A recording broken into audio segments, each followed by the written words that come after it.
apa kabar? Nah, saya sih bersama Bung Rocky akan membawa kabar baru lagi yang saya kira mungkin sebagian besar dari Anda sudah tahu dan sudah bisa memprediksi gitu bahwa harga-harga akan terus naik. Sekarang sudah dimulai dengan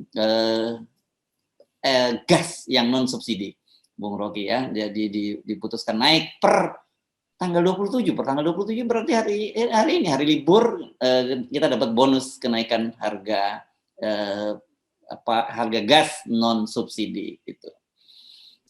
Ya itu tidak bisa dihindarkan karena kita tahu kesulitan keuangan, kita tahu kemampuan bertahan petani, kita tahu macam-macam. Jadi kalau kita tahu itu, kendati itu non subsidi, tetapi impact-nya itu tetap akan nyampe juga itu, karena itu adalah apa namanya kebutuhan dasar itu. Nah, jadi banyak orang beralih nanti. Jadi bisa aja mereka kemudian selama ini menggunakan non subsidi karena dia udah nggak kuat, ya dia beli yang. Ya itu masalahnya itu. Begitu terjadi kesulitan untuk mencapai harga itu, ya kecurangan pasti jalan tuh, dan kecurangan itu masuk akal. Si pembeli apa namanya yang subsidi itu dia jual ke yang non subsidi itu, tetangganya mungkin non subsidi, dia beli lebih, dia jual. Jadi bisnisnya bakal muncul di situ tuh. Dan ini semua adalah akibat dari semacam ya kegagalan perencanaan aja kan, kegagalan antisipasi. Di kesibukan kita dengan politik itu mengabaikan faktor dasar ekonomi. Itu kompor mak-mak. Ini masalahnya begitu aja tuh. Dan diperkirakan ini soal harga ini saya kira harga minyak juga pasti akan segera mengalami, kalau menurut istilah pemerintah, penyesuaian gitu, bukan kenaikan. Dengan kenaikan harga minyak di pasaran dunia yang sekarang udah tembus di atas 100 US dollar per barrel lebih gitu. Ya tentu pemerintah akan bilang ya kita masih punya sumber alternatif, biodiesel segala macam itu. Tapi tetap itu akan mempengaruhi postur APBN karena di-pack terhadap pada harga 63 dolar.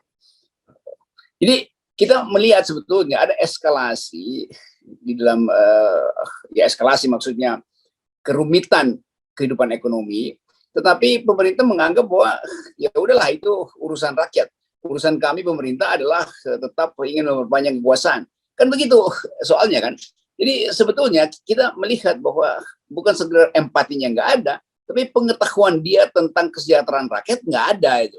Jadi soal-soal semacam itu, dan ya memang ajaib aja kan, tiba-tiba ada ide dalam 1-2 hari semuanya orkestrasi supaya perpanjang menunda pemilu. Padahal mungkin baru sebulan lalu undang-undang pemilu disahkan bahwa pemilu udah ditetapkan tanggalnya tuh berapa Februari 2024. 14 Februari. Iya. DPR yang sama dengan yang minta penundaan kan otaknya sama kan? Sebulan lalu mereka setuju untuk sama 2024. Sekarang dia minta ditunda, kan bagaimana konsistensinya? Jadi kalau kita lihat ya memang di dalamnya ada kayak perkoncoan aja sebetulnya tuh. Dan bisa kita bahas lebih lanjut yang kita udah bahas kemarin bahwa ya ini karena tukar tambahnya nggak berhasil, maka berlangsunglah perkoncoan itu tuh. Jadi DPR kok bisa ya, DPR tuh nggak bisa malu, dia baru putuskan udah oke, kita bikin pemilu 2024, tanggalnya udah ditentukan, KPU udah setuju tuh, pemerintah setuju, DPR setuju tuh.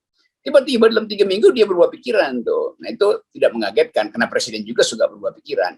Jadi dia membaca juga sinyal presiden, bahwa presiden juga ya doyan juga kalau diperpanjang, maka menempel mereka di situ tuh, menempel pada kecurangan sebetulnya, atau kalau kecurangan masih ya apa istilahnya yang tepat ya, orang yang nggak bisa mikir itu artinya ya dia ikut aja apa maunya orang yang di atasnya kan.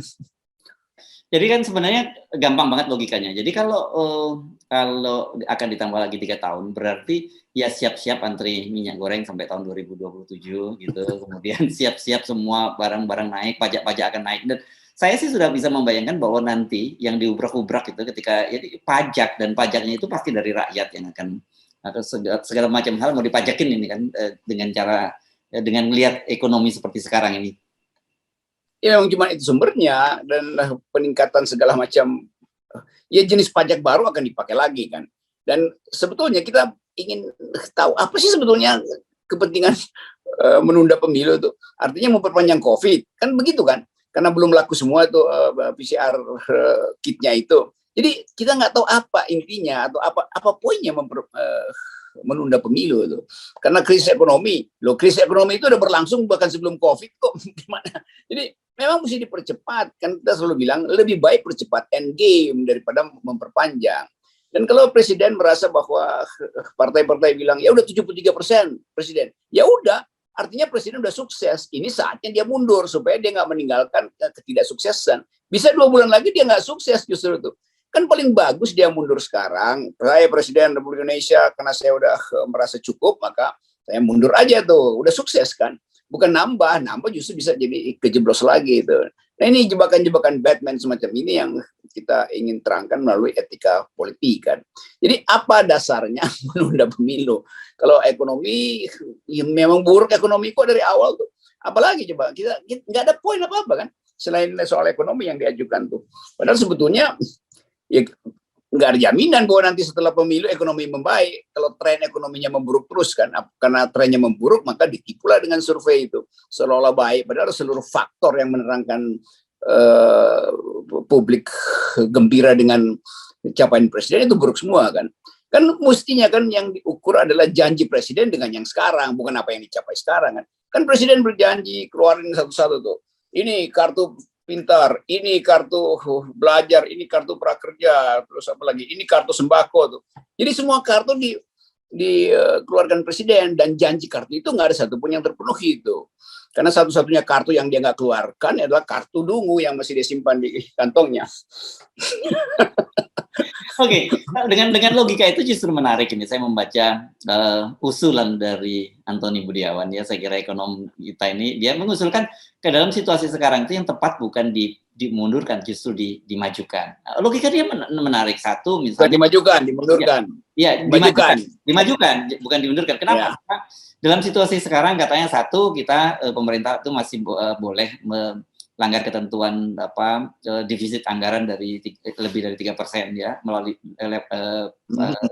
PBB itu. Jadi masih mungkin. Dan udah Bank Indonesia juga masih boleh membantu kan sampai tahun 2003 masih boleh. Jadi artinya sebenarnya pemerintah bisa masih aman kalau menyelenggarakan pemilu. Dan kedua kata dia justru dalam situasi ketika seperti saat ini ada pemilu itu ekonomi bisa berputar. Ya memang betul banyak ketika pemilu itu banyak stimulus ekonomi muncul kan banyak macam-macam, bahkan termasuk money politik itu pun juga stimulus ekonomi sebenarnya kan. Itu maksudnya kan dulu juga ya kenapa nggak ada pilkada aja sebetulnya tuh kalau mau putar ekonomi kan itu kan seluruh pemain itu taruh uang di situ, apalagi kalau pemilu dimajukan kan oligarki juga bergembira kan langsung dapat kepastian sebetulnya tuh mau bantu terus mau ngijon lagi apa enggak kan, atau ada orang baru yang mau diijon oleh oligarki. Jadi sebetulnya ekonomi pasti berputar. Kalau kita bilang 2 minggu lagi pemilu, wow itu ekonomi langsung booming itu. Segala macam kreativitas muncul, tukang poster segala macam, tukang kaos, tukang kalender segala macam. Ya. Dan itu pasti dengan sendirinya mengundang dana oligarki itu. Kan oligarki kan langsung panik tuh, ini siapa ya dia keluarin duit. Jadi kalau dipercepat justru ekonomi berputar tuh. Ya betul logika semacam itu. Dan memang itu urutannya kan, begitu ada pemilu begitu ada ekonomi yang tumbuh tuh. Apalagi kalau sekarang orang merasa bahwa ya karena pemerintah cabut semua subsidi, ya mending kita dapat balik lagi pada prinsip lama. Kami menerima serangan fajar. Kan begitu kan. Ya. Jadi logika memang kalau sudah buntu akal orang jadi terbalik-balik gitu. Kita sudah membuktikan bahwa ekonomi itu berputar selama dari pemilu ke pemilu. Lepas dari bahwa itu akan dana nggak jelas gitu ya. Karena tapi dana itu semua keluar dari kantongnya kan gitu. Sementara kalau nggak peduli dia hantu blau, hantu merah atau hantu hijau tuh. Enggak, yang penting uangnya berputar tuh. Ya. Dan itu yang disebut politik serangan fajar. Itu yang ditunggu publik sekarang. Karena publik nggak peduli lagi, silahkanlah mau kalian korupsi, tapi tolong serangan fajar dipercepat. Kira-kira begitu. Oke, jadi pesan kita saya kira mesti ada falsafah Jawa dulu yang sering diomongin oleh Pak Harto nih, Bung Rocky. Ojo gubunan, ojo kagetan gitu. Kalau ada harga-harga naik lagi. Dan ini akan diikuti, masing-masing kita tahu barang-barang yang akan ikut naik di situ tuh. Yeah. Dan pemerintah tentu akan datang lagi dengan survei baru bahwa tingkat kepuasan naik 83% bersamaan dengan naik harga-harga. Kan bisa begitu nanti. Oke, ada kasus lain juga saya kira yang menarik, ini sempat heboh sejak beberapa pekan lalu, yakni kasus Nur Hayati, ini seorang bendaharawan desa yang melaporkan kasus korupsi kepala desanya di Cirebon, dan kemudian malah dia ditetapkan jadi tersangka, tapi karena kemudian muncul petisi dan ramai sekali macam, sampai kemudian sahabat Anda ini Pak Mahfud MD turun tangan, dan kasusnya akhirnya ini dilepaskan gitu. Dan tetapi kemudian yang menarik adalah pesan dari Pak Mahfud MD, dari katanya dia mendapat pesan dari Pak Jokowi, jangan pernah takut untuk melaporkan kasus korupsi. Tapi gimana ya, orang nggak takut ngadepin kasus semacam ini, kalau nggak ini karena di Jawa ya, jadi fokus orang di media bisa meramaikan dan sebagainya. Kalau itu tempat-tempat jauh yang jauh dari sorotan media, kan saya kira ini orang pasti takut lah untuk melakukan korupsi. Iya, jangan takut melaporkan korupsi, itu kata apa tadi pesan Pak Jokowi pada si Nur Hayati tadi. Iya, pada Pak Mahfud. Tapi apa Pak Mahfud pernah bertanya sebelumnya pada Pak Jokowi? Kalau soal Ubedillah itu bagaimana Pak? Kan mestinya begitu kan? Kenapa nggak diproses tuh? Jadi soal-soal beginian yang seolah-olah mainan kecil, lalu mainan besar mau dilupakan kan? Kan yang lebih bahaya adalah yang pelaporan yang di dalamnya ada unsur politik. Ini kalau kepala desa yang ada unsur politik itu kan, di antara sekretaris dan kepala desa. Cuman ibu sekretaris desa itu merasa bahwa saya mesti melapor karena hati nuraninya terganggu. Demikian juga Ubedillah, hati nuraninya terganggu. Kenapa dia dibully dan bahkan dilaporkan balik itu. Dan kasusnya nggak diproses kan. Kan mestinya KPK ini udah 2 bulan loh Ubedillah melaporkan kasus anak presiden. Jadi kita mau lihat keseimbangan berita minimal, bukan keseimbangan arah hukum ya. Paling nggak berita tuh. Nah, kita mau tunggu Pak Mahfud akan datang lagi dan mengatakan bahwa oke, soal kasus Ubedillah Pak Presiden bilang teruskan pendidikannya. Itu baru. Kalau itu sudah ada payung hukumnya itu, soal orang yang melaporkan itu, bahkan malah kalau nggak salah perpres atau kerpresnya gitu, orang mendapatkan hadiah gitu, berapa per mil dari kerugian negara gitu kan. Ya mesti ya Nur Hayati terima sekarang, dan harusnya semua orang diperlakukan sama. Jadi bakal bangkrut juga negara karena kalau dikasih hadiah tiap hari itu mungkin separuh dari penduduk Indonesia itu punya kasus. Dan separuhnya lagi pasti akan jadi pelapor gitu kan. Kan begitu jadinya. Ya bangkrutlah negara tuh. Tapi tetap moral dari cerita ini adalah keinginan kita untuk membersihkan negeri, bukan sekedar kepala desa, sampai pada kepala negara urusannya itu kan. Jadi kalau belum sampai pada kepala negara ya anak kepala negara dulu lah yang supaya kita terlatih melihat bahwa hukum dan janji itu berlaku setara. Itu intinya kan. Jadi jangan Pak Mahfud tiba-tiba gembira karena Presiden kasih pesan supaya jangan takut melapor. Sementara saudara Ubed itu bisa dilaporkan kembali karena pencemaran nama baik. Dan kasusnya itu seolah-olah didiamkan oleh KPK. Kan itu. Moralnya kan di situ. Oke. Pesan kita saya kira tetap harus kita kawal kasus-kasus semacam ini, dan jangan juga tapi kemudian kaget kalau muncul noise lain yang lain gitu, karena tadi saya membaca itu misalnya tulisan atau bukan tulisan ya, diwawancarai mantan Menteri Agama Lukman Saifuddin yang dia menyatakan bahwa yang benar gonggongan itu ya lebih itu soal perpanjangan pemilu ini, bukan soal azan tadi yang lebih sebagai gonggongan.